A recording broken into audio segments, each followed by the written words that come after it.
কক্সবাজার গিয়ে এবার সারাদিন শুধু কাচ্চি, বিরিয়ানি, মোরগ পোলাও, মজার মজার খাবার দাবার খাইছি। কোথাও ট্যুরে গেলে খাওয়া দাওয়া নিয়ে মেইন সমস্যায় পড়তে হয়। ট্যুরিস্ট এলাকায় ভালো খাবার দাবারের সন্ধান পাওয়া খুব মুশকিল। কক্সবাজারের প্রথম দিনে আমরা কাচ্চি ডাইনের সন্ধান পেয়েছি, তাই সেখানে গেলাম সবাই মিলে রাত্রেবেলা ডিনার করতে। কাচ্চি ডাইনের শাখা কক্সবাজারেও আছে, সেটা আগে জানতাম না। কাচ্চি ডাইন আমাদের রাজশাহীতেও আছে। সারা বাংলাদেশের ম্যাক্সিমাম জেলাতেই কাচ্চি ডাইনের শাখা আছে। এখানে যে শুধু কাচ্চি খেতে আসছি বিষয়টা তা না, কাচ্চি সাথে গরুর মাংস, সাদা পোলাও, মোরগ পোলাও সবকিছুই আছে এখানে। ডেজার্টেও ফিরনি, বাদামের শরবত, বোরহানি। সারাদিন বিচে ঘোরাঘুরি করে সবাই খুব ক্লান্ত, তাই রাত্রেবেলা একদম কবজি ডুবিয়ে খাওয়া দাওয়া হবে। পছন্দের খাবারগুলো সব একদম টেবিলে সাজানো, কোনটা রেখে কোনটা খাবো সেটাই তো বুঝতে পারতেছি না। কাচ্চি ডাইনের স্পেশাল কাচ্চি আমার সামনে, আর তার সাথে আছে রোজ। আমরা ফুল গ্রুপের সবাই মিলে আসছি এখানে খাওয়া দাওয়া করতে আজকে রাত্রে। সারা বাংলাদেশে তো কাচ্চি ডাইনের অনেকগুলো শাখা আছেই, সাথে কাচ্চি ডাইন ইউএই এর শারজা শাখা বর্তমানে কিন্তু সফলভাবে পরিচালিত হচ্ছে।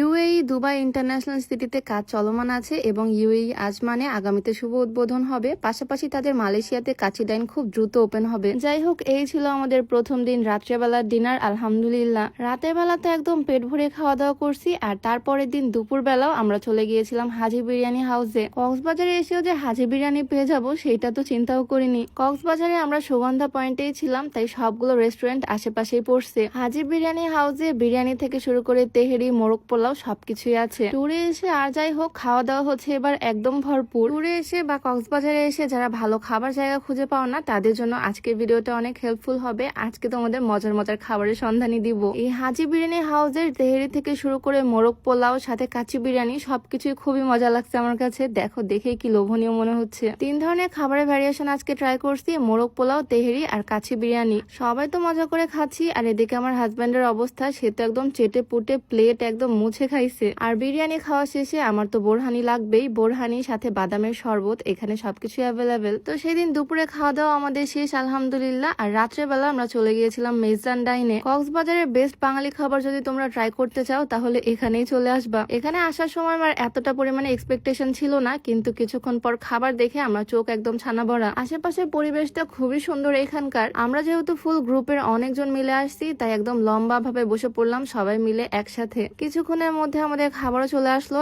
একদম বাঙালিয়ানা খাবার। গরুর নিহারি থেকে শুরু করে মাছ, মাংস, সাথে বিভিন্ন রকমের ভর্তা, ভাজি, ডাল। খাবার দেখেই তো লোভনীয় মনে হচ্ছে, মানে একদম জিভে পানি চলে আসতেছে। তাই আর বেশি দেরি করলাম না। যে খাবার দেখতে যত বেশি সুন্দর, খেতেও সেটা ভালো লাগে। সবাই মিলে একসাথে বসে পড়েছি খাওয়া দাওয়া করতে। কক্সবাজারে নেক্সট টাইম গেলে তো আমি অবশ্যই মেজদান ডাইনে যাব। এখানকার খাবারের সার্ভিং থেকে শুরু করে সবকিছু আমার এত বেশি ভালো লাগছে, ভিডিও দেখে হয়তো তোমরা বুঝতেই পারতেছো। গরম গরম সাদা ভাত সাথে বিভিন্ন রকমের ভর্তা, ভাজি দিয়ে আমি প্লেটটা সুন্দর করে সাজিয়ে নিছি। তাকেও আমি গরুর মাংস সার্ভ করে দিলাম, সাথে তার পছন্দের নিহারি তো আছে। এই দিনের রাতের খাবারটা খুব মজা করে খেয়েছি, বলতে গেলে একদম বেস্ট ডিনার। আর খাবারের শেষে ফিরনিটা এত বেশি মজার, ট্রাই না করলে বুঝতে পারবা না। সাথে বাদামের শরবত, বোরহানি তো আছে। মেজদান ডাইনে কিন্তু একটা জুস কর্নারও আছে, যেদিকে আমার বারবার চোখ যাচ্ছিল, তাই ফ্রেশ জুস অর্ডার না করে আর পারলাম না। ডেকোরেশন দেখে তো বেশ লোভনীয় মনে হচ্ছে। আমি আমার পছন্দের ওয়াটারমেলন জুস নিয়ে নিলাম এখান থেকে। যাই হোক, আমাদের ট্যুরে 3 বেলার খাবার দাবার তোমাদের সাথে আজকে শেয়ার করলাম। একদম অন্যরকম একটা ভিডিও ছিল। কেমন লাগলো অবশ্যই কমেন্টে জানিও। দেখা হয়ে যাবে নতুন ভিডিওতে। সবাইকে আল্লাহ হাফেজ।